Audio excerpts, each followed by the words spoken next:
Bismillahirrahmanirrahim. Alhamdulillahi Rabbil Alamin. Wa bihi nasta'in ala dunya wa din. Nastaghfiruhu wa nastahdihi wa natubu ilayhi wa natawakkalu alayhi. Wa na'udzu bihi min shururi anfusina wa min sayyiati a'malina.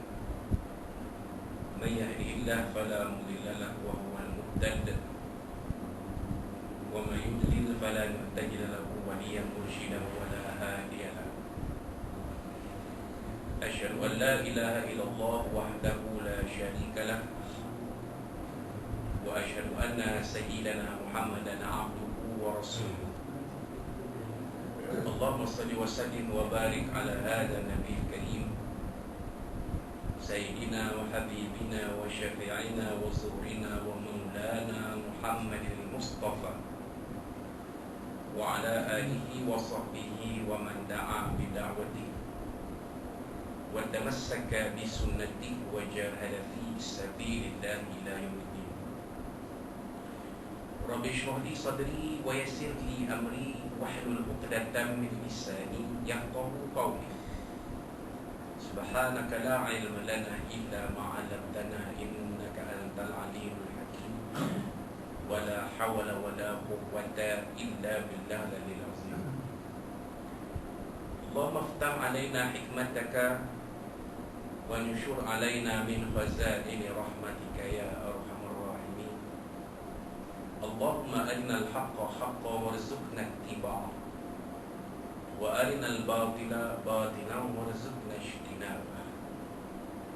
قال الله سبحانه وتعالى في كتابه العزيز: أعوذ بالله من الشيطان الرجيم. وإذا ضربتم في الأرض فليس عليكم جناح أن تقصروا من الصلاة إن خفتم أن يفتنكم الذين كفروا إن الكافرين كانوا لكم عدوا صدق الله العظيم. وقال الله سبحانه وتعالى في القرآن المجيد: أعوذ بالله من الشيطان الرجيم. يا أيها الذين آمنوا إذا قمتم إلى الصلاة فاغسلوا وجوهكم وأيديكم إلى المرافق وامسحوا برؤوسكم فاغسلوا وجوهكم وأيديكم إلى المرافق وامسحوا برؤوسكم وأرجلكم إلى الكعبين وإن كنتم جنبا فاطهروا وإن كنتم مرضى أو على سفر أو جاء أحد منكم من الغائط أو لامستم النساء فلم تجدوا ماء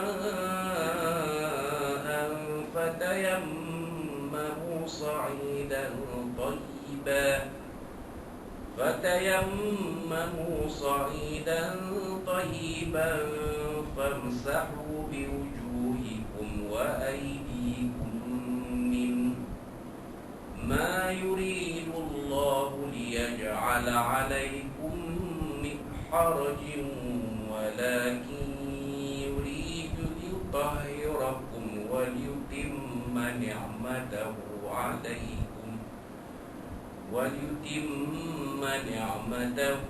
عليكم لعلكم تشكرون. صدق الله العظيم. وقال نبينا سيدنا محمد صلى الله عليه وسلم: لا عدوى ولا جرد ولا هامة ولا صفر وفر من المجذوم كما تفر الأسد أو كما قال صدق رسول الله صلى الله عليه وسلم. وقال حبيبنا سيدنا محمد صلى الله عليه sahbihi may yuridillahu bihi khaira faqihu fid din atau kama qala Rasulullah sallallahu alaihi wasallam. Tuan-tuan yang berusaha, imam yang berbahagia, Tuan Haji Suhaimi bin Sa'idin, pengurusi Surah Kampung Haji Kamaluddin, tuan-tuan ahli jawatan penggat dan rekan-rekan jemaah muslimin dan muslimat yang dirahmati sekalian rahimahumullah. Assalamualaikum warahmatullahi wabarakatuh. Alhamdulillah, alhamdulillah, pada pagi ini 16 Safar 1442 Hijriah bersamaan 4 Oktober 2020, kita panjatkan sedikit puji dan syukur kepada Allah SWT. Telah sama-sama menunaikan solat waktu subuh berjemaah yang dipimpin oleh Tuan Imam kita. Alhamdulillah, alhamdulillah, bacaan baik, dirinya baik, doa pun baik. Yang saya tertarik ialah doa hajat, doa solat hajat. Allahumma la tad'lana dhamman illa wafartah sampai habis. Jadi doa ini adalah satu doa yang sangat baik dan kebiasaan kita akan masukkan dalam doa solat hajat. Jadi bermakna tiap-tiap kali kita mengerjakan menunaikan solat waktu berjemaah, kalau itulah doa yang dibaca oleh Tuan Imam kita, maka mudah-mudahan segala apa yang dimohonkan oleh Tuan Imam itu akan dimampukan oleh Allah Subhanahu wa Ta'ala. Dan segala hajat kita, apa-apa saja, kalau kita tak sihat, mohon disembuhkan. Kalau kita kesempitan rezeki, moga dimurahkan. Kalau kita jahil, moga dialimkan, diberi ilmu pengetahuan. Sebab itulah kita berada dalam majlis ilmu ini. Yang mana majlis ilmu ini adalah satu taman dari taman-taman syurga Allah SWT, Radhatul min riyadil jannah. Dan juga lain-lain hajat yang kita mohonkan kepada Allah SWT. Alhamdulillah, alhamdulillah, kita telah sama-sama melaksanakan perpatuan yang diwajibkan Allah SWT kita. Dan sekali lagi Allah SWT mempertemukan kita dalam majlis ilmu ini, menunjukkan segala kelebihan yang bagi mereka yang berada dalam majlis ilmu ini, diturunkan keberkatan, keberadaan Allah SWT, barakah, rahmah, keberkatan para malaikat, dikurniakan sakinah dan ketenangan, dan dikurniakan kepada kita ganjaran pahala sebaik-baiknya dan oleh Allah Subhanahu wa Ta'ala. Dan saya rasa gembira juga kerana pada pagi ini kaum muslimat pun ada bersama-sama kita. Alhamdulillah, kalau tahun bulan lepas hanya kaum muslimin saja, bulan ini ada kaum muslimat sekali. Alhamdulillah. Namun itu kita masih perlu berhati-hati. Kita masih perlu berhati-hati. Kita masih perlu mematuhi segala garis panduan yang diberikan, supaya tidak akan terus berada dalam pemeliharaan Allah SWT, terus sihat dan afiat, serta dijauhkan dari wabak penyakit COVID-19 ini, yang mana kalau tuan-tuan lihat kes-kes baru kembali meningkat dengan kadar peningkatan yang tinggi. Dan apa tuan-tuan, kerana ada di kalangan kita yang tidak mengikut garis panduan yang ditetapkan. Itu kita dia. Jadi apabila kita tidak mengikut sebahagian, kita tak mengikut garis panduan ditetapkan, maka berlakulah peningkatan kes-kes baru COVID-19. Dan yang lebih mengejutkan, kematian, antara kematian yang terbaru ialah dari kalangan anggota pasukan keselamatan. Jadi kami dalam bidang itu sudah tentulah akan lebih berjaga-jaga. Dan juga tuan-tuan dan puan-puan, kalau dalam surau kita ni mungkinlah kita kenal semua orang kita, tapi kalau kita berada di tempat-tempat awam yang lain, contohnya di pasar ataupun di pusat belah ataupun di masjid, masjid besar, atau kita kena ikut dan kita kena patuhi SOP yang ada. Sebab itulah solat Jumaat dibenarkan diadakan di surau-surau termasuk surau kita ni lah sepanjang tempoh PKPP pemulihan ini, yang katakan tempohnya sehingga 31 Disember akan datang. Apa yang berlaku selepas itu hanya Allah SWT juga yang maha mengetahui.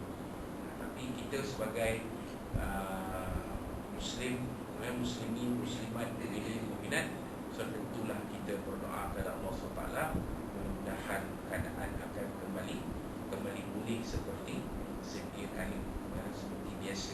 Kerana apabila keadaan pulih seperti biasa, seperti sedia kala, maka banyaklah aktiviti yang kita boleh laksanakan. Sekarang ni aktiviti agak terhad, walaupun dah banyak masjid-masjid dan surau-surau yang kembali mengadakan majlis pengajian ilmu, tapi masih ada masjid-masjid dan surau-surau yang belum ataupun tidak menjalankan sepenuhnya majlis-majlis ada yang beritahu saya, Ustaz, macam mana nak buat? Punya Ustaz datang seorang. Jadi kita tak apalah, kita kata saya tunggu lah perkembangan baru.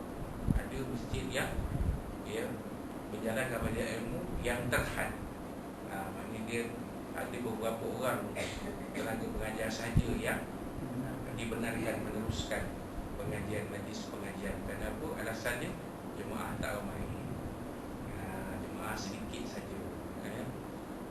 Jadi kita terpaksa akurlah dengan keadaan ini. Namun itu alhamdulillah surau kita tidak mengalami keadaan seperti itu. Alhamdulillah.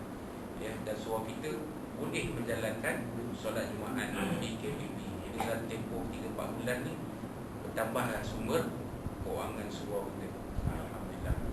Dan kita harapkan jika keadaan ini akan berterusan. Maksudnya kalau tuan-tuan melihat perkembangan di solat Jumaat di surau ini diadakan merupakan satu perkembangan yang baik untuk masyarakat setempat, mungkin pihak surau, pengurusan surau ini boleh membuat satu kertas kerja cadangan kepada pihak Jabatan Islam Negeri Perak, khususnya Pejabat Agama Islam Daerah Tapak, untuk di surau ini dijadikan sebagai surau diri Jumaat yang kekal. Kenapa? Kerana perkembangannya sangat baik. Jemaah ramai datang, surau berjaya dibuas-buas supaya boleh menampung lebih ramai jemaah. Jadi ini merupakan satu perkembangan yang baik untuk surau kita. Jadi untuk pihak Tuan Haji Suhaimi dan juga ahli Tambusa, dalam tempoh PKPP ini bolehlah membuat sedikit tinjauan apakah relevan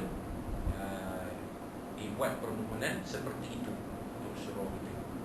Seperti mana kami juga surau Al-Falah Bidara MPK Perak pun dalam dalam perancangan awal untuk mohon supaya dijadikan surau kami surau dini Jumaat khusus untuk warga PDRM IPK Perak.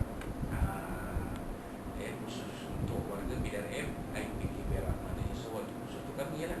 Kalau buat Jumaat pun kami je yang isi, orang luar tak boleh. Orang awam pergilah ke masjid negeri bersebelahan. Untuk warga PDRM boleh semayang di surau Al-Falah sahaja. Maksudnya boleh saja mengerjakan solat Jumaat di surau Al-Falah PDRM IPK Perak. Semuanya surau ni kalau jadi surau di Jumaat, maka penduduk setempat tak perlu lagi pergi ke masjid Jami' Al-Muhtadin Pekan Bidor. Kerana kedudukannya agak sedikit jauh dari tempat kita nak naik bus, nak naik kereta, kesesakan pekan. Jadi itu akan ada sedikit kesukaran untuk masyarakat setempat mengerjakan solat Jumaat. Jadi kita sama-samalah berdoa kepada Allah SWT, mudah-mudahan diberi kemudahan ini kepada kita, seperti mana syariat Islam memberi kemudahan kepada kita apabila berlaku sesuatu perkara yang tidak dapat dielakkan. Contoh sebenarnya ayat yang dibaca tadi, ayat 6 surah Al-Ma'idah, yang kita nak bincang pertama-tamanya dalam kitab Safinatun Najah yang disusun oleh Tuan Guru Al-Syekh Al-Alim Al-Fadil Salim bin Sumail Al-Hadrami rahimahullah ta'ala. Lepas tu pada fasal yang ke-15, iaitu syarat sah tayamum. Tayamum ni satu kemudahan yang Allah Ta'ala beri kepada kita. Sebab Allah Ta'ala sebut kalau kata kita ni ya ada hadas kecil, nak angkat hadas kecil, tak ada air. Dalam Quran disebut falam tajidu ma'a, tak jumpa air. Allah SWT sebut fatayammamu sa'idan thayyiban, maka hendaklah kamu bertayamum dengan debu tanah yang suci. Nampak tu satu kemudahan yang Allah Ta'ala ni. Tapi ada syarat-syarat dia. Di sini kita nak huraikan syarat-syarat tayamum itu di dalam kitab Safinatul Najah ini. Baik, faslun, fasal ke-15 syarat tayamum. Faslun, syurutut tayammumi asyarah. Syarat tayamum itu 10 perkara. Dengar tuan. Syarat tayamum ini 10 perkara. Nak jadikan tayamum itu sah, maka kita terangkat hadas kecil, boleh mengerjakan ibadah seperti semayang, tawaf dan sebagainya. Ada 10. Apa dia tuan-tuan? Yang pertama, ayyakuna biturabin, mestilah bertayamum dengan debu tanah. Benda lain tak boleh. Pasir ke, bedak ke. Ada orang cerita dengan kita, dia kata, Ustaz, saya nampak ada orang naik flight, dia pun naik flight juga, dia pun naik terbang. Dia duduk sebelah orang ni, bila waktu semayang ni, dia tepuk tangan dia dekat dinding terbang tu, dia tepuk muka, tepuk tangan tu semayang. Macam mana Ustaz, sah ke tak sah tayamum tu? Dia kata, bila tanya kena buat apa ni, tayamum, dia kata sah ke tidak? Jadi jelas di situ, nampak di situ bahawa tayamum itu tidak sah. Pasal apa? Dia tepuk dekat dinding terbang, bukan tepuk pada debu tanah. Dia bukan bertayamum menggunakan debu tanah, dia bertayamum menggunakan dinding terbang ataupun dinding surau ni. Contoh, dia kata Abu Jahal dinding surau ni diperbuat daripada simen daripada batu daripada tanah tu. Jadi sah tayamum saya? Tak boleh, ya. Mesti dengan debu tanah. Yang kedua, ayyakuna turabu tahiran.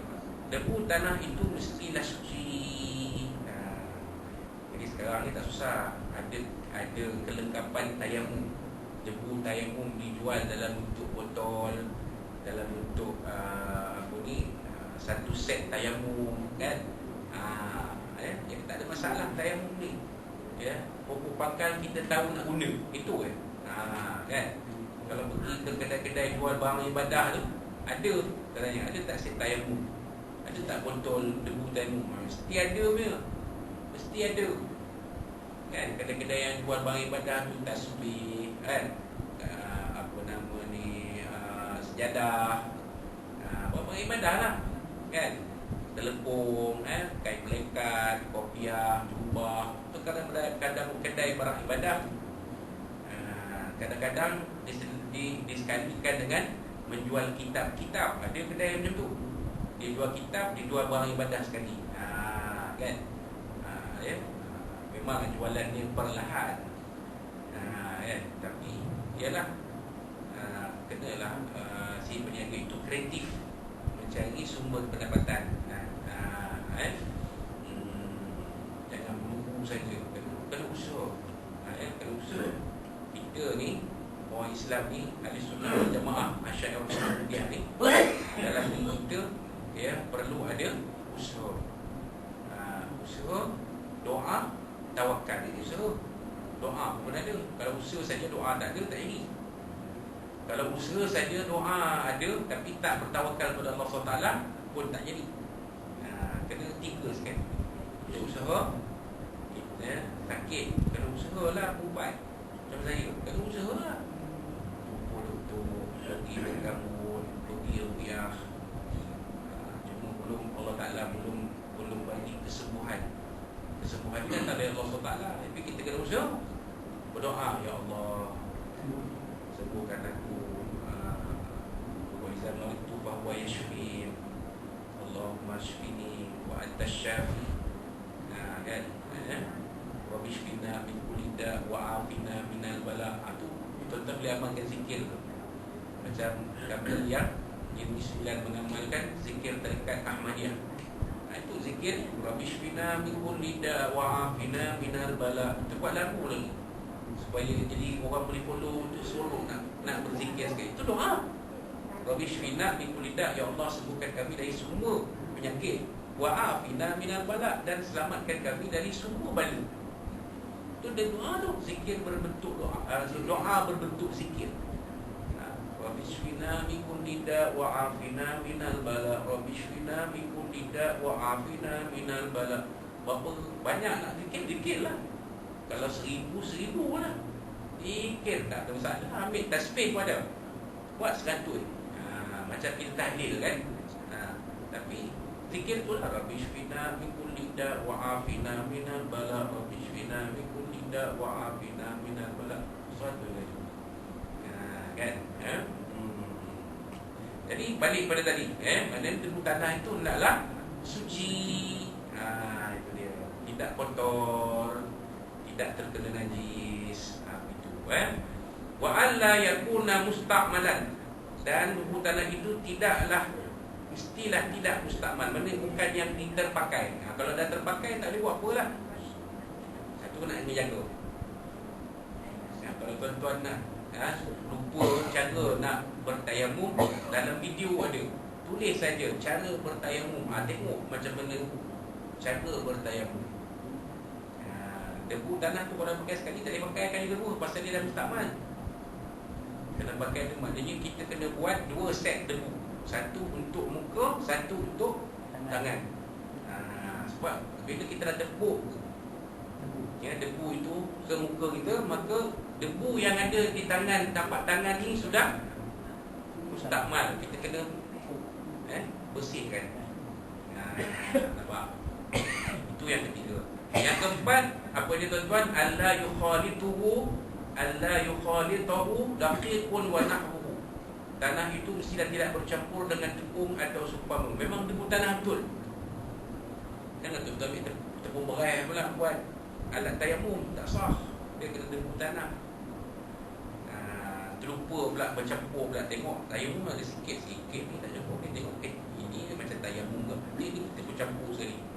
Kena tepung. Bang, tu bukan debu tayamum bang, itu tepung. Kata sudah. Kalau dah bercampur tak sah lah. Kalau kita buat tayamum tak sah tayamum itu. Kemudian yang seterusnya, alla yaqsidahu, mestilah sengaja bertayamum. Ini tuan-tuan, mestilah sengaja bertayamum. Maknanya memang kita nak bertayamum.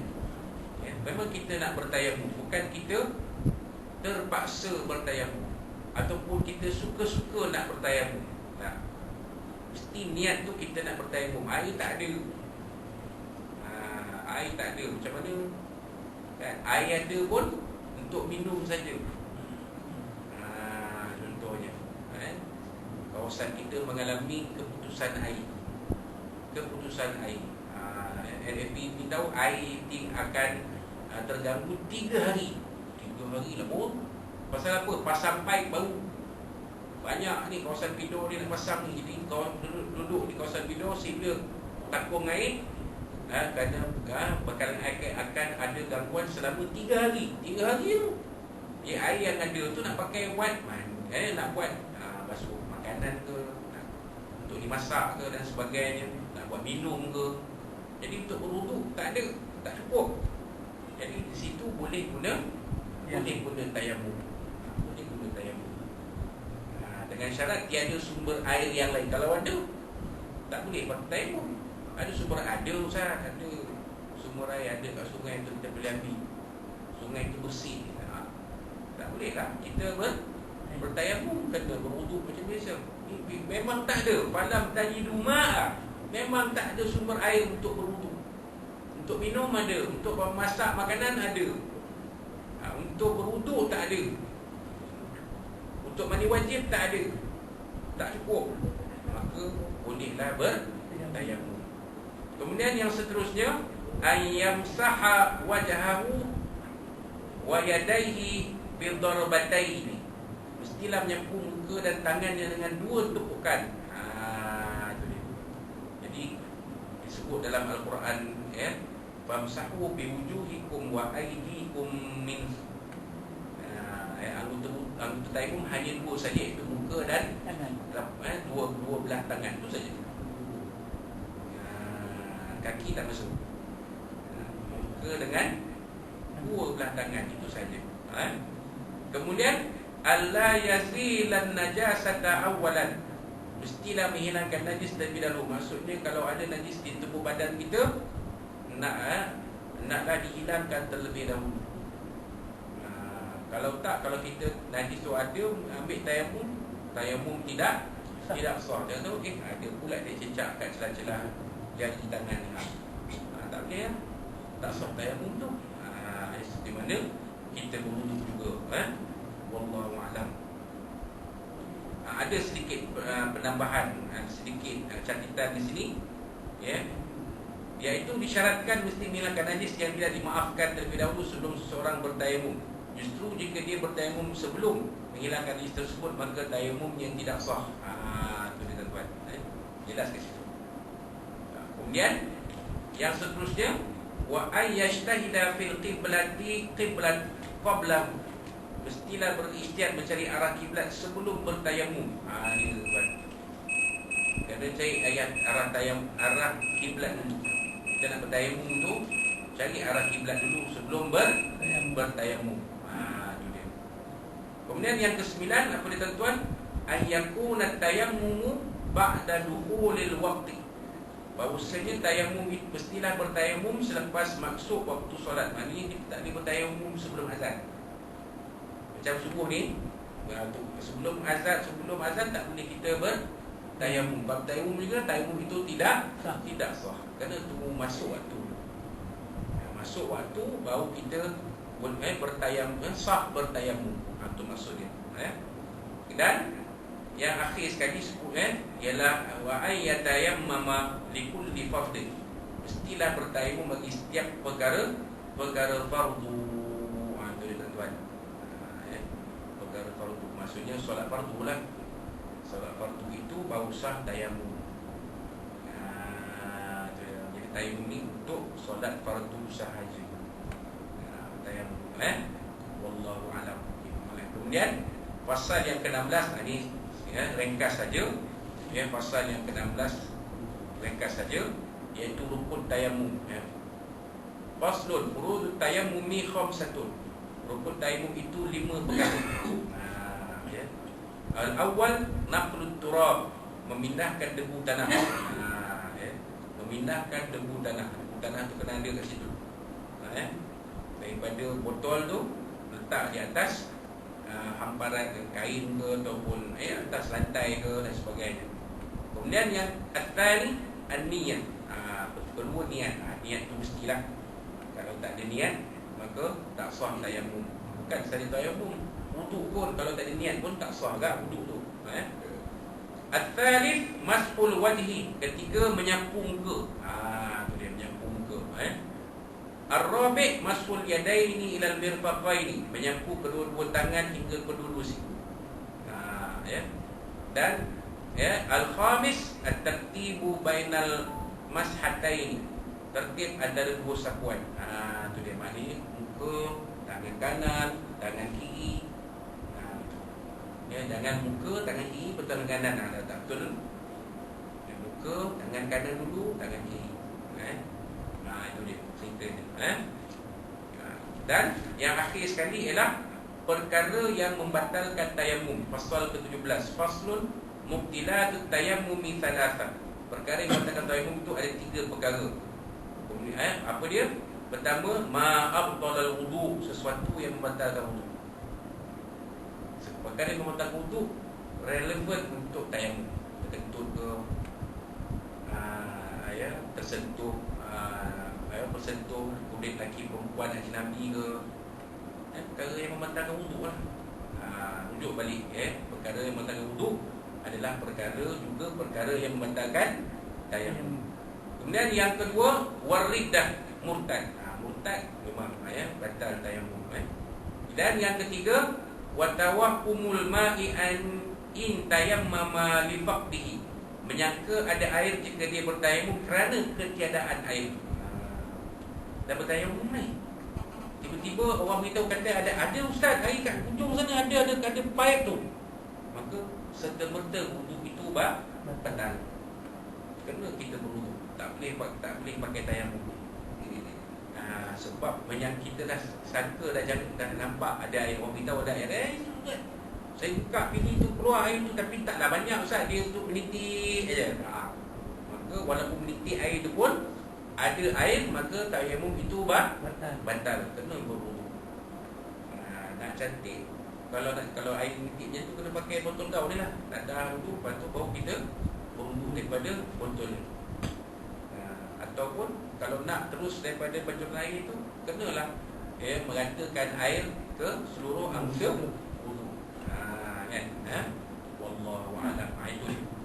Jadi ada apa-apa nak tanya sebelum kita berpindah kepada solat jamak dan solat qasar dalam kitab Indah Ilmu Syariat? Ada apa-apa nak tanya? Saya nak tanya, masalah berwudu simpan terlalu-lama pun dia tak ada kerosakannya. Selagi tak kena najis, okey. Berapa lama beli pun. Kalau kata tubuh tayamum itu kita beli tahun 1990, tahun 2020 boleh pakai lagi. Katalah kita beli set tayamum tu tahun 90 tu 30 tahun dulu. Masa saya tingkatan 5 tahun 90, dia tak pernah guna ni.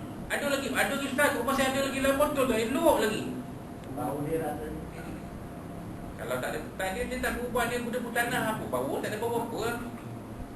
Tak tahulah, kalau ada rasa bau lain macam tu, baik pergi hospital lah cek, ambil swab test. Takut ada benda lain tu kan, tak pernah bau, tiba-tiba bau pula, buka ya pun ada bau sah. Tu maknanya kita kena pergi swab test, pergi cek. Takut kot bergejala. Takut tu je, takut bergejala. Waliyahzubillah, kita pun tak nak kita pun tak mau. Siapa yang nak kena COVID-19, janganlah tolong. Kita hilang segala-gala nikmat kesihatan yang ada dan nikmat kebebasan yang ada. Kena kuarantin, duduk dalam buat seorang, siapa-siapa pun tak boleh lawan. Doktor misi pun pakai angkasawan nak masuk merawat kita. Janganlah, waliyahzubillah, kita tolong. Okey, itu soalan jawapan dia. Baik. Saya jatuh. Okey, kalau kita ditakdirkan kita nak memandikan, nak mandi jenazah, air tak ada. Habis tu kita tayamum pada jenazah sama juga. Sama ya? Dengan dua batangan itu saja. Contoh kalau kita gunakan air, kulit dia akan merekah kan. Iyalah. Guna tayamum lah. Tayamum ya. Guna tayamum. Macam juga untuk melemah tuan-tuan, cuba tanya kepada, kalau ada lah sahabat-sahabat kita yang pernah menguruskan jenazah almarhum Allahyarham yang meninggal COVID-19. Tak boleh mandi. Tayamum atas plastik tu. Mayat tu tak dibuka. Atas plastik tu dia tayamum kan. Maknanya kita agak muka dia sapu kat kawasan plastik yang nampak muka, sapu situ. Tangan sapu situ. Dah. Itu je. Tak boleh buka. Kalau buka merebaklah kuman tu. Macam yang berlaku di negara seberang beberapa bulan Malaysia. Berlaku. Dia tak percaya kan. Dia suruh buka. Habis dengan semua yang tengok jenazah semua kena. Kan? Jadi COVID-19 ni satu kuman yang sangat berbahaya. Jadi macam Pak Megat kata tadi, kalau keadaan tak mengizinkan, maka jenazah itu boleh ditayamumkan sebagai ganti untuk mandi jenazah. Wallahu a'lam. Okey, saya rasa ada soalan, 3 soalan lagi sebelum kita pindah ke jamak qasar. Jamak qasar ni penting ni. Jamak qasar ni lagi banyak soalan, tak habis-habis. Pergi ngajar sana ada soalan, pergi ngajar sini ada soalan. Kalau ngajar jamak qasar lah, so banyak soalan dia. Tak ada kan? Okay, kita pergi kepada kitab Indah Ilmu Syariat, muka surat 134 dalam kitab saya ni, solat jamak dan qasar. Pengertian solat jamak, mengumpulkan 2 solat dalam satu waktu. Misalnya mengumpulkan solat zuhur kepada asar dan sebaliknya, serta fardu maghrib dengan isyak dan sebaliknya. Tu ya. Maksud kata sebaliknya itu ialah jamak, maksudnya jamak takdim dan jamak takhir. Maksudnya sembahyang zuhur asar kumpul dalam waktu zuhur. Boleh juga sembahyang zuhur asar kumpul dalam waktu asar, itu jamak. Sembahyang maghrib isyak pun begitu. Di maghrib isyak kumpul dalam waktu maghrib boleh. Solat maghrib isyak kumpul dalam waktu isyak pun boleh. Itu cerita dia. Itu maksud jamak. Pengertian solat jamak. Solat jamak terbagi pada dua, iaitu jamak takdim dan jamak takhir. Solat jamak takdim, apabila solat zuhur dijamakkan dengan asar pada waktu zuhur, solat maghrib dan isyak pada waktu maghrib, dinamakan solat jamak takdim. Kita dah terangkan tadi. Mana pada waktu sembahyang yang pertama. Solat jamak takhir pula melaksanakan solat zuhur dan asar pada waktu asar, solat maghrib dan isyak pada waktu isyak. Itu jalan jamak takhir. Mana kedua-duanya harus. Itu berita lah keadaan kita ketika itu. Adakah kita nak jamak takhir ke, jamak takdim ke? Okay.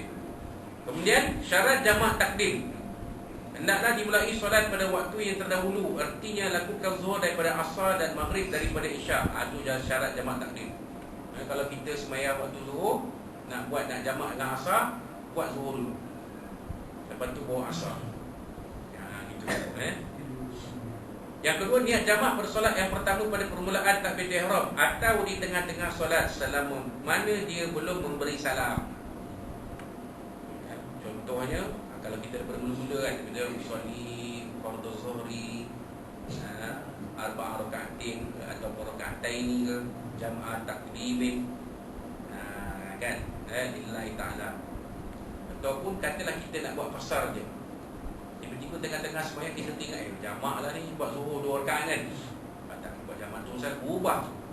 Mula-mula buat qasar je, kemudian kita nak buat jamak pula dengan asar. Maka selagi belum beri salam, boleh bertukar niat, boleh pasang niat jamak. Walaupun awal-awal kita takbiratul ihram tadi, kita usolli fardhu zuhri raka'ataini qasran, qasar saja. Kita tak, ataupun tamam, ataupun 4 rakaat. Tiba-tiba kita terfikir, alang-alang jamak lah kata. Jadi boleh, selagi belum bagi salam sembahyang zuhur tu, boleh kita niat jamak. Yang ketiga, berturut-turut antara solat yang pertama dan kedua. Boleh itu, antara kedua-duanya tidak boleh diselangi oleh pekerjaan atau perbuatan lain. Itu dia. Maknanya itu namanya mualat. Habis salam dia naik terus, Allahu Akbar, Allahu Akbar, ataupun terus je usolli, terus je. Jangan pula habis salam kau tasbih, zikir, tengok handphone. Tengok handphone tak jam. Perbuatan yang lain lah. Pasal pun tengah-tengah salam tadi bunyi ni. Nak tengok siapa telefon. Jangan. Terus dia sembahyang yang kedua dulu. Habis sembahyang kedua salam, baru tengok handphone siapa lah telefon tadi ni.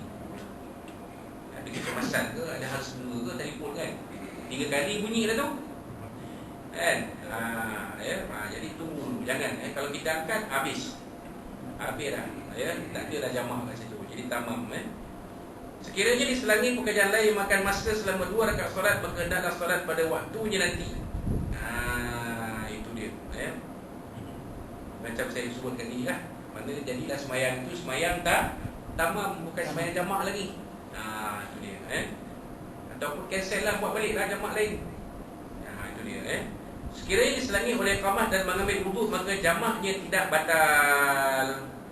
Contoh kan, qomat tadi Allahu Akbar, tak apa, itu boleh. Ataupun tiba-tiba habis salam kedua point terkejut. Jadi boleh ambil wuduk baru nak sembahyang asar kan, sembahyang asar jamak kan, itu tak apa. Itu tidak termasuk dalam yang dikatakan diselangi oleh pekerjaan atau perbuatan lain. Jadi jamaknya tak batal. Dan yang keempat, berkekalan musafirnya sehingga takbir solat yang kedua, tetapi tidaklah disyaratkan sehingga selesai solat. Itu dia. Berkekalan musafirnya, maknanya belum sampai ke Qaryah. Maknanya tuan-tuan, kalau tuan-tuan sembahyang daripada utara singgah solat jamak qasar di Masjid Jami' Tapak, sah sembahyang sebab belum masuk ke Qaryah sini. Ataupun tuan-tuan singgah di kalau daripada arah selatan singgah di Bikam, contoh. Boleh. Boleh. qasar. Tapi kalau dah masuk pekan bidah dah tak boleh, sebab dah masuk dalam qaryah. Begitu juga kalau kita keluar dari qaryah, kita keluar nak bermusafir, kena keluar dari qaryah sini dulu, baru kita boleh buat sembahyang jamak dan qasar. Sebab ada yang cakap gitu, Ustaz, saya buat jamak qasar kat rumah boleh. Mana boleh? Bukan kata rumah je, surau ni pun tak boleh. Keluar rumah, saya boleh tak saya sembahyang kat surau kampung tak kemudian ni? Saya dah keluar rumah, Ustaz. Tak boleh, sebab dalam qaryah. Tak boleh. Kena keluar daripada qaryah ni. Dekat Tapah ke, dekat Bikam ke, dekat Sukai ke, tu boleh. Sebab dah keluar dari qaryah kita. Ataupun masjid baru tu, masjid baru Seri Bido yang tengah buat tu, kalaulah confirm ada pemecahan qaryah di situ. Sebab sekarang ni dia masih qaryah Bido lagi, saya difahamkan. Taman Seri Bido tu masih lagi suraunya surau di Jumaat. Tapi bila dah siap masjid tu nanti, masjid baru tu, ya, apabila dah buat pemecahan qaryah, maka di situ pun kita boleh buat sembahyang jamak dan qasar boleh. Sebab dah dua qaryah kita. Baik. Itu dia syarat jamak takhir, ya. Syarat jamak takhir, berniat untuk mentakhirkan solat yang pertama pada waktu kedua ketika masuk solat waktu pertama. Dia kena niat.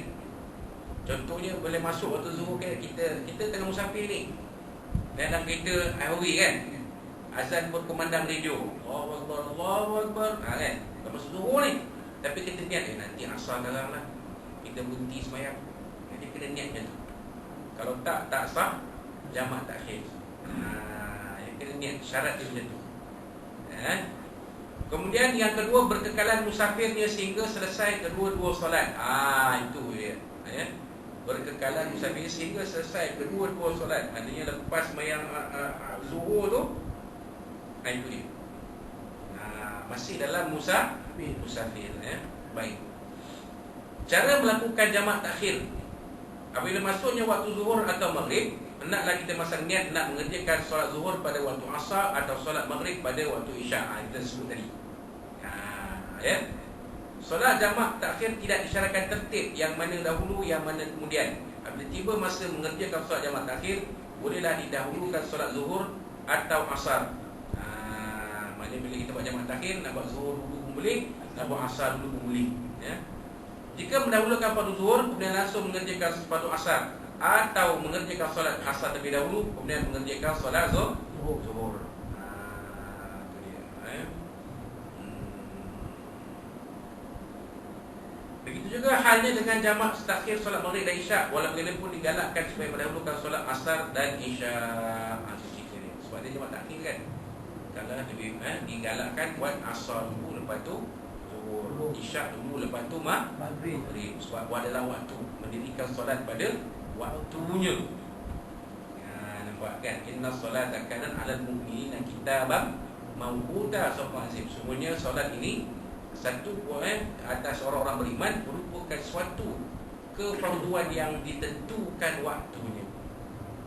Kitaban mawquta, satu kefarduan, satu perkara yang termaktub, tak boleh ubah dah. Mawquta, ketetapan itu ada waktunya. Walaupun ayat yang kita baca tadi, ayat 11 surah Nisa, ada menyebutkan tentang bolehnya qasar dan bolehnya jamak. Jadi bila kita buat takhir, kita ambil solat waktu dulu, asar dulu, isyak dulu, asar dulu baru zuhur, isyak dulu baru maghrib. Wallahu a'lam. Contoh kalau kita sembahyang, kita kebetulan orang sembahyang jemaah di masjid tu, sembahyang isyak, ikutlah boleh. Lepas habis ya, dia orang salam ni, kita naik balik buat sembahyang maghrib 3 rakaat jamak takhir. Nampak? Begitu juga jamak takdim, super je kan. Kebetulan mereka sembahyang maghrib, habis maghrib ni kita naik sembahyang isyak jamak takdim qasar 2 rakaat. Tak ada masalah. Sembahyang Jumaat pun sama. Kalau kita kebetulan musafir, tengok semua dia tengok lah, kita pun tak apa, kita tumpang sembahyang lah. Sembahyang Jumaat, habis sembahyang Jumaat kita sembahyang asar jamak takdim qasar 2 rakaat hadis. Tenang. Boleh ya. So ada yang tanya, boleh ke sembahyang Jumaat tu dijamakkan dengan sembahyang asar jamak takdim? Boleh jawapannya. masalah. Tapi kita teruslah, tak payahlah nak berdoa dengan imam semua, tak payah. Kita terus naik je. Wallahu a'lam. Itu dia. Takat ni jamak ada apa-apa kemusykilan? Okey tak? Kita Ya. Kalau kita bersafar, kita nak niat takhir, ada nak sempat nak buat takhir sebab tu macam jam tu. Mana kita boleh buat asar tu pertama. Macam-macam satu kita buat asar, dan kita tak dapat nak sempat kita maghrib pun sampai. Kita jam ke apa, jadi mana kita boleh buat jamak tamam atau kasar. Mula perjalanan bila? Mula perjalanan tu waktu bila?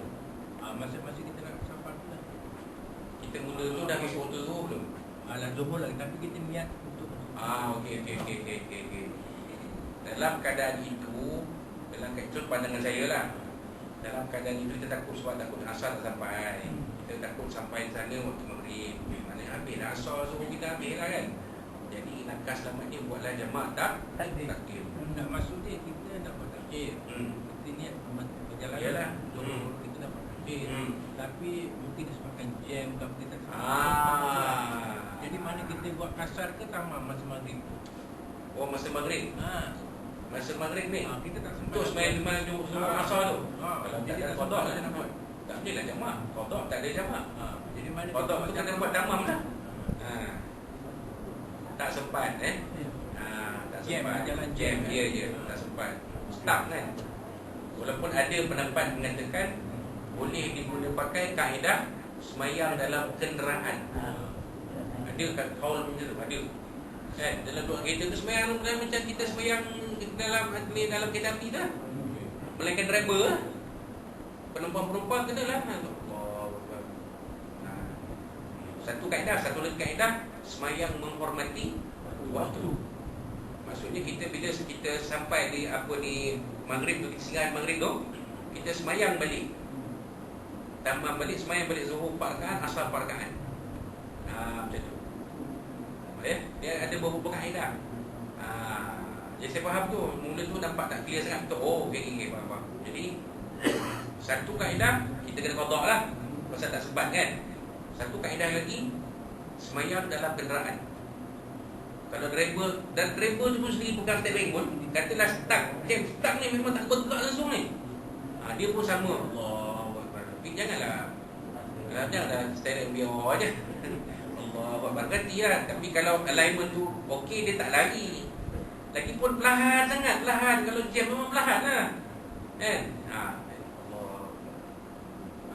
Kang bila apa kan tekan minyak sikit depan. Ambil salam. Itu satu kaedah. Satu kaedah lagi ialah bila kita sampai kita buat semayang menghormati waktu tadi. Kalau kita tak ada wuduk, semayang menghormati waktu. Ada wuduk, semayang dalam kenderaan. Tiga cara lah. Pilih mana satu. Nak tunggu sampai ke tempat kita boleh berhenti RNR ke, tapi dah maghrib lah kerana jam tadi kan. Dia qada. Zuhur 4 rakaat, asar 4 rakaat. Yang kedua, kalau kita ada wuduk, kita semayang dalam kenderaan. Itu yang kedua. Yang ketiga ialah kalau tak ada wuduk, semayang dalam kenderaan juga menghormati waktu. Maknanya nanti bila kita sampai di RNR tu, waktu maghrib tu, semayang semula balik. Macam tu wallahu a'lam. Ya. Yang menghormati waktu nanti niat tu niat biasa ke niat qada? Kita kalau kita musafir buatlah jamak tu. Boleh lah ya. Tapi menghormati waktu wudu dah tak ada. Kan menghormati waktu nama dia. Solat menghormati waktu wallahu a'lam. Nanti saya akan dapatkan satu jawapan yang lebih lengkap lah untuk kita kongsi minggu depan, bulan depan insya-Allah. Kemudian pengertian solat qasar. Jadi kelas ke situ ni. Soalan tu bagus. Saya suka soalan itu. Pengertian solat qasar, memendekkan solat daripada 4 rakaat jadi 2 rakaat. Solat yang boleh dipendekkan menjadi 2 rakaat ialah solat isyak, zuhur dan asar. Solat qasar ni dia hanya untuk musafir sahaja.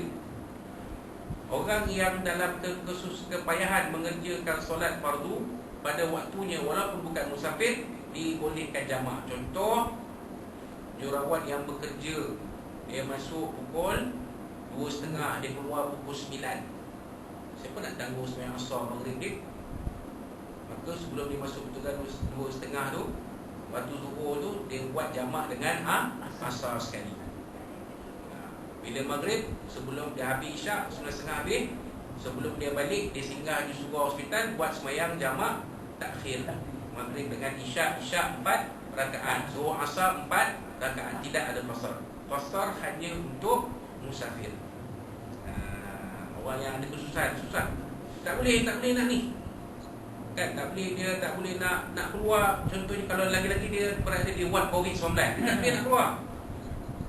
Waktu dia kerja tu dia kena pakai PPE tu daripada mula sampai habis. Habis dia nak keluar macam mana? Tak boleh. Habis shift dia baru dia boleh keluar. Yang itu memang dibolehkan jamak. Semua juga ya. Bila kita nak bawa pembedahan, katalah kita contoh pukul 9 kan. Zuhur dengan asar belum masuk lagi tu. Jadi waktu itu kita kena solat jamak ke? Kata kita tak mesti dia kata guru dah selesai kan. Operation ni dia tengok keadaan. Kita operation pukul 9. Habis 7 petang contoh berapa jam urut dalam tu. Contoh lah kan. Jadi di situ maknanya kita dah tak boleh nak buat jamak pun sebab dah lajak kan. Sebelum zuhur. Habis operation maghrib ataupun isyak contoh. Jadi memang dimaafkan di situ. Maknanya kita tak boleh kita semayang, kita qada balik, tapi qada itu tidak dikira berdosa sebab kita tak boleh mengerjakan solat fardu pada waktunya. Bukan sengaja. Bukan sengaja. Tapi kena qada lah. Sumpah macam kita tidur, jaga-jaga tengok dah pukul 7.30. Bukan subuh lagi, bukan isyak lagi, duha tu weh. Jadi zuhur tu kita, subuh tu kita qada lah, tapi tidak berdosa pasal bukan sengaja tinggal tertidur. Malam tadi saya suruh tengok bola. Tengok bola pukul 12.30 habis 2.30, saya subuh. Lepas tu rumah kejut, rumah pula tak semayang. Itu. Tak dia jadi macam ni pasal kita makan ubat tidur tau. Ya betul lah, memang sepanjang pemberian kita diberi ubat tidur, memang kita akan tidur serta perlambat. Jadi kita macam Pak Pekat ganti balik semayang tu, tapi tidak dikira berdosa. Pasal apa? Sebab kita bukan tinggal sengaja. Allah alam. Allah alam. Soalan lain kalau ada, sebelum kita sambung sikit lagi tentang jamak solat asar dia. Kan? Kita kata nak kata sudah semayang sudah lewat waktu kan? Tiba-tiba belum satu salam sudah masuk waktu maghrib. Itu macam mana? Perlu ulang balik ke? Tak perlu ulang sebab dia masih lagi dalam waktu. Kita dah pasal niat kan? Masih lagi dalam waktu. Maksudnya waktu kita niat itu tak kita ihram tu, kita dalam waktu asar. Belum lagi salat tengah-tengah tahiyat akhir ni. Allahu akbar maghrib. Jadi sembahyang asar kita tu sah tak? Sah sembahyang asar itu. Tapi tengoklah pasal apa yang kita sembahyang hujung-hujung asar tu. Tertidur ke ataupun tengok cerita ni ustaz ke? Cerita ni ustaz pukul 4, habis pukul 7, 3 jam, 3 CD. Asar pun hujung, habiskan cerita ustaz ni. CD pun kan tak ada tunggu. Asar dulu. Ini lajak sampai 3 CD. Alah nak buat asar berapa? Pukul 6.55. Bagus. Tengah-tengah pukul 7, tengah-tengah tahiyat akhir, Allahu akbar. Masuk maghrib. Habiskanlah lepas tu maghrib terus. Tapi adalah dosa dia sebab melewatkan waktu sembahyang, melewatkan solat. Nak tengok TV ustaz boleh, tak ada masalah, tengoklah tak weh. Tapi waktu kena jagalah. Hormat waktu. Lagi-lagi kita dah berusia. Saya pun minta dengan tuan haji saya pun kan, kita tahulah kita dulu nakal-nakal kan. Jadi sekarang ni jaga. Kalau boleh sembahyang fardu waktu ni kita jaga subuh. Jangan tercicik. Buatlah. Walau macam mana susah pun kita buatlah. Wallahu a'lam. Baik, sembahyang jamak dan qasar. Ya. Okey.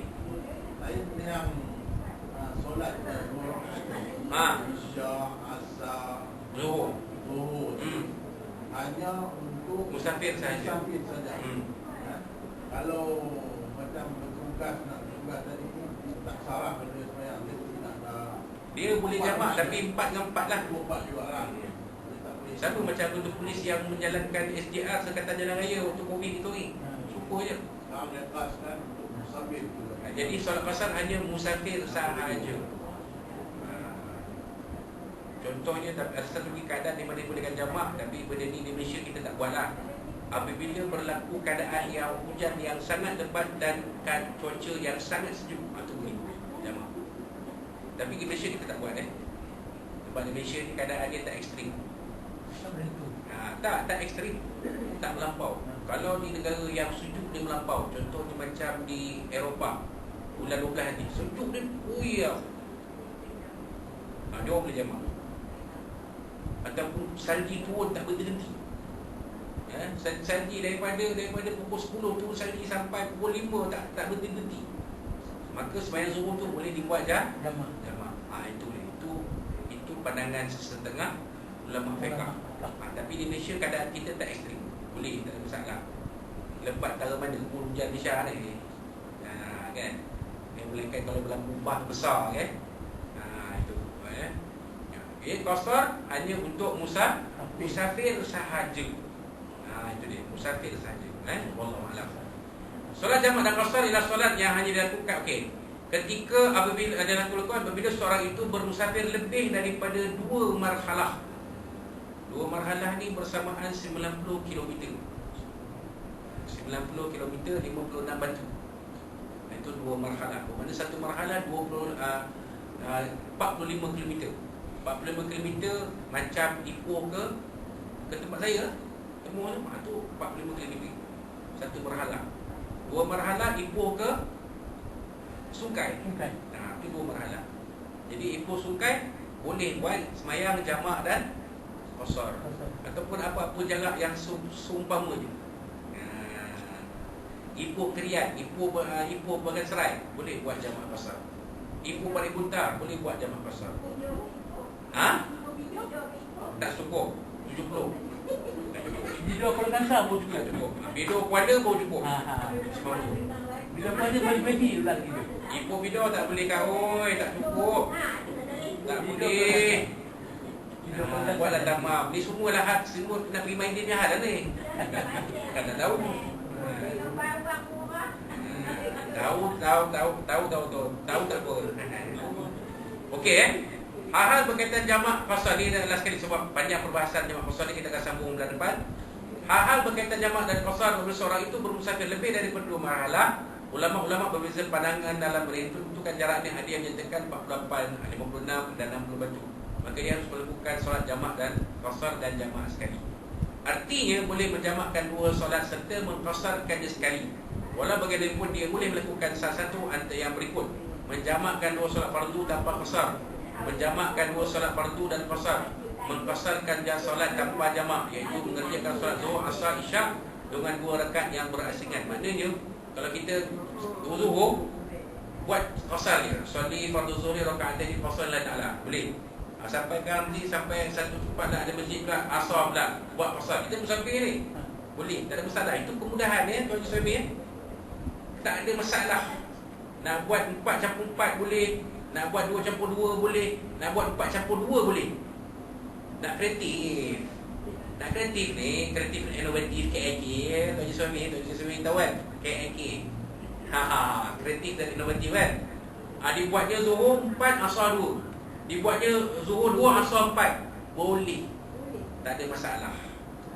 Yang tak bolehnya tak payah, tak buat langsung. Itu parah kan. Bak kata almarhum Datuk Ustaz Datuk Syarif Kamus, jamak takdim, jamak takhir, jamak takyah. Yang takyah tu berat. Jamak takdim, takhir buatlah macam mana pun. Tak ada masalah.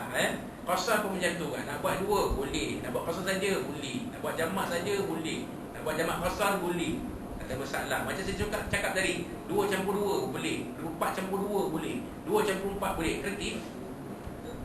Kan? Sebab itu kemudahan yang Allah Ta'ala bagi kepada kita, terserah kepada kita.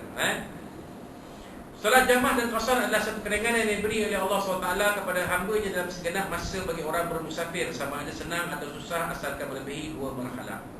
Okey. Kemudian akhir sekali syarat-syarat qasar. Pertamanya, musafir yang hendaklah tidak bertujuan maksiat. Gitu kan. Pergi kenduri kahwin boleh. Dapat jemputan kenduri kahwin di Bagan Serai. Daripada video Bagan Serai cukup kan. Kenduri kahwin tak. Walaupun Ustaz, saya pergi kahwin di pasar main band kan. Kita bukan nak pergi dengan band. Kita nak pergi meraihkan jemputan majlis kahwin. Itu ya, kita tak tahu. Pergi tengok, selamat tinggal pujaan. Tak apa lah, macam mana. Sama macam kami dalam PJRM. Ya Tuan Suami, kalau mesti ingat kan, majlis itu ada band, ada live band. Majlis tu makan malam ada live band. Macam mana Ustaz? Baca doa ke tidak? Baca lah doa selamat untuk majlis makan dia. Bukan tu live band tu habis-habis mayang ni, habis-habis doa, kita cabut lah. Itu ya. Tapi lain lah kalau ada tari menari. Tu lain. Tari menari itu contohnya dia dah live band satu hal. Dia menari-nari pada lelaki perempuan pula. Itu memang tidak tidaklah perlu ada doa. Tak perlu. Ada pula joget pula. Joget. Kecil-kecil tu dia berlari. Pak Bakar dengan Aminah. Alah Cik Bakar seorang sayang, Cik Bakar pengsan. Yang itu tak perlu ada bacaan doa. Kalau kita pergi pun dah kira macam maksiat. Itu cerita dia. Allahu a'lam. Melancong kira maksiat tak? Tak. Lagi-lagi kalau pelancongan keluarga kita satu family nak pergi Hak Nyai, kita satu family nak pergi Langkawi, kita satu keluarga nak pergi Sabah. Tak boleh. Sabah minta maaf bahaya. Jangan pergi. Kalau ada, tolong batalkan sekarang. Tak apalah, rugi sikit tak apa, jangan rugi kemudian. Ada plan ni nak pergi Kunasam nak tengok tu lembu-lembu apa tu. Tak payah, nanti lu balikkan raya habis satu kampung dia kena kuarantin nanti. Tak payah. Batalkan dulu perjalanan ke Sabah kalau ada dalam tempoh sekarang. Yang kedua, perjalanan yang hendaklah tidak kurang daripada 2 marhalah, jelas kat situ. Yang ketiga, solat yang dikasarkan itu adalah solat zuhur, asar dan isyak saja yang dilaksanakan secara tunai. Sebab itu tidak dibolehkan kasar solat qada dalam musafir bagi solat yang tinggalkan semasa dalam kawasan tempat kediaman. Maknanya sekarang ni, macam tuan lagi tanya soalan tadi kan, qada itu mesti tamam, tidak boleh kasar. Itu je kan. Jadi kalau ada qada tu tetaplah zuhur 4, asar pun 4. Tak boleh kita pendekkan jadi 2. Solat yang ditinggalkan dalam musafir boleh dikasarkan, boleh diqadahkan dalam musafir. Macam tu pula. Mana solat yang tak boleh qada, yang tak boleh dikasarkan qadahnya ialah solat yang kita ditinggalkan di sini, tertinggal di sini. Kalau dalam musafir kata pengarah kitab ni boleh pula qada, boleh dikasarkan, boleh buat zuhur 2, asar 2. Macam tu pula. Kita boleh. Apa dia? Tak, maksudnya qada tu sembahyang yang ditinggalkan dalam rumah kita, bukan dalam musafir. Itu dia. Yang ditinggal macam tuan lagi kita tanya tadi, tak sempat jam dan sebagainya, sampai di akhir tu dah maghrib. Jadi bagaimana zuhur asar yang tertinggal tadi? Kita nak buat qada kan? Boleh tak dikosarkan? Kata pengarah kitab ni boleh. Boleh buat 2, boleh buat 2 zuhur, 2 asar. Wallahu a'lam. Ini kata dia, kata boleh. Bila boleh tu boleh lah. Saya baca mula-mula tadi tak boleh kan. Rupanya kalau solat itu ditinggalkan semasa belum bermusafir. Wallahu a'lam. Yang keempat adalah diperlihatkan qasar dalam takbiratul ihram. Lepas niatnya, contoh usolli fardhu zuhri raka'ataini qasran lillahi ta'ala. Saja aku sembahyang fardhu zuhur 2 rakaat qasar kerana Allah Taala. Jadi kita niat qasar tu dah siap dalam takbiratul tu ada hati niat dia. Yang kelima, tidak boleh berimam dengan orang yang bersolat tamam sempurna. Tak boleh. Macam semalam lah, ada sahabat jumpa saya, dia adalah dia nak mengaji dengan saya satu benda, satu perkara. Jadi dia datang dari KL, jadi waktu zuhur dah masuk. Dia datang pukul 12. Saya cerita saya mengajar lah. Bila nak buat praktikal tu tak sempat. Zuhur masuk. Jadi saya cakap dengan dia macam ni lah. Kita semayang dulu, baru kita buat praktikal ni. Ya, semayang dulu. Jadi cik musafir, cik semayang jadi imam, saya jadi makmum sebab saya tak imam. Jadi bila cik habis salam, saya terus sambung saya pergi semayang zuhur. Cik sambung buatlah semayang asar pula. Jamak takdim qasar 2 rakaat. Zuhur 2 rakaat, qasar jamak takdim qasar, asar 2 rakaat, jamak takdim qasar. Jadi orang yang tamam tidak boleh jadi imam kepada orang musafir. Maksud kata, kalau dia orang depan tu 4, orang belakang yang musafir ni kena buat 4 juga. Tak boleh buat 2. Boleh faham? Boleh faham tak? Kalau dia kasar dulu, orang tak tahu dia kasar. Makmum tak tahu dia kasar. Okey. Makmum tak tahu dia kasar. Tak ada masalah sebab belakang tu tamam. Dia tamam. Tapi dah jadi tak boleh imam kasar. Betul lah, maksudnya imam tu orang kasar boleh, orang tamam tu makmum. Yang tak bolehnya orang imamnya tamam, belakangnya orang kasar, tak boleh. Bila dia nak tinggal, orang belakang pula Assalamualaikum warahmatullahi. Syarat sah berjamaah ni, makmum tidak boleh mendahului perbuatan imam. Dia Allah Akbar sembahyang 3, yang belakang Assalamualaikum warahmatullahi, Assalamualaikum warahmatullahi, pasal dia kasar kan, maka habislah sembahyangnya tidak sah. Okey Ustaz, kita masuk rehat di highway. Okey. Jadi imam tu dia solat zuhur kan. Okey. Jadi kita nak jamak kasar, jamak tadi kata kita mau kita buat kan. Okey. Mula-mula kita ikut imam. Okey, betul. Kita rehat kan. Okey. Kita katakan waktu zuhur. Okey. Jadi bila selesai imam memberi salam, kita 2 rakaat lagi. Ya. Kita jamak kasar. Boleh? Okey. Boleh? Kita tak ada masalah. Habis-habis dia kita pun naik, kita buat sembahyang yang kedua. Ya. Tak ada masalah. Sama ada kita muafiq ataupun kita masbuk. Mana dua pahala kita dapat? Dapat pahala sembahyang jamak berdapat, sembahyang jemaah berdapat. Wallahu alam. Baik.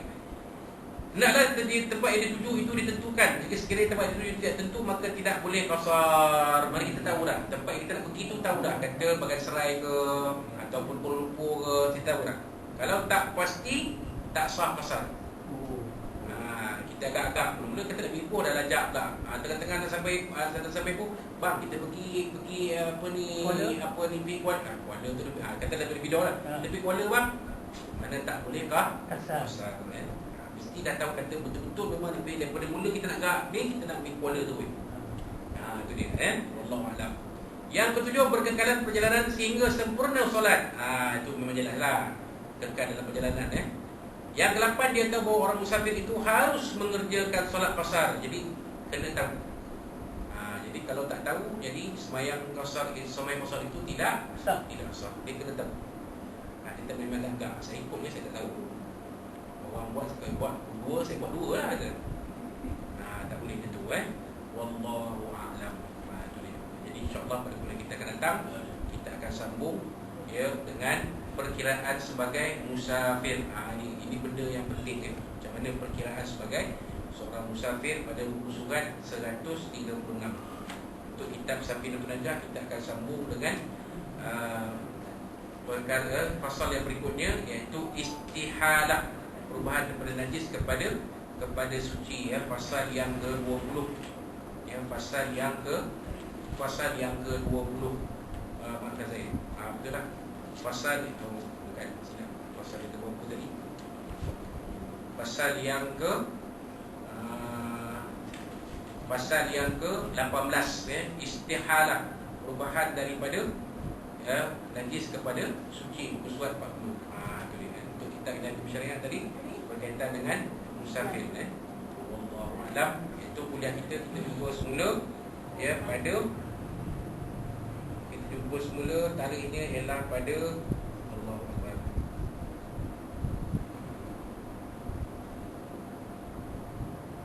Kita jumpa balik tarikh pada 1 November 2020 1 November 2020 Ahad. 1 November 2020 Jadi insyaAllah kita akan bertemu pada tarikh yang telah dimaklumkan tadi. InsyaAllah kita akan meneruskan kuliah subuh kita dengan dalam pengajian kedua kitab Safirul Najah dan Hidayahnya Bersyariat. Jadi itulah dia sikit banyak apa yang kita boleh kongsikan pada pagi ini. Mudah-mudahan apa yang sebab kongsikan pada pagi ini dalam bantu bersama dijadikan oleh waiter juga nanti berkata Allah SWT. Dan kemudian semua mesti anak kita akan bagi dosa pakai akhirat terpelihara kita daripada wabak semua yang berbahaya ini dan sentiasa kasihan dalam kafetan. Dan sekiranya ada apa-apa yang boleh sampai kepada diri mungkin antara kasar bahasa dalam ujian tersebut Allah SWT dan Nabi SAW dan dari tuan-tuan dan puan sekalian insyaAllah sekali akhir sekali kita dan kita mudah-mudahan kita akan dipelihara oleh Allah Subhanahu wa taala. Wallahu a'lam bishawab. Aku belajar tentang sendiri aku dan kita akhiri kuliah kita pagi ini dengan tasbih kafarah salat. A'udzubillahi minasyaitonir rajim. Bismillahirrahmanirrahim. Alhamdulillah rabbil alamin wa bihi nasta'in wassalatu wassalamu ala asyrafil mursalin wa ala alihi wasallam. Allahumma habbib hadhihi al-mutaqabbal fadilatan masuma. Allah bi'anil batil wa la ilaha illa anta min syururihim. Allahumma badi syarrahum wa khaliq jannahum wa shaddid kawzazil aqdam usul bi kilabik. Ya Qahhar ya Jabbar ya Muntaqim ya Allah ya Allah ya Allah. Allahumma inzil kitab wa inzil sama al-azab bi hizil mustana wa masasir ar-rahmin. Rabbana zidna ilma ya Allah wa la atina fid dunya hasanatan wa fil akhirati hasanatan wa qina adzabannar. Rabbana 'alaika tawakkalna wa ilayka al-masir. Rabbana taqabbal minna anfusana wa minna wa liqa'na wa subhanahu wa ta'ala fi hadha al-yawm al-mubarak min shahri safar wa alaykum assalam wa rahmatullahi wa barakatuh. Salam wa rahmatullahi alhamdulillah rabbil alamin. Taqabbalallahu minkum minna antum taqabbal billahi taufiq. Wassalamu alaikum warahmatullahi wabarakatuh.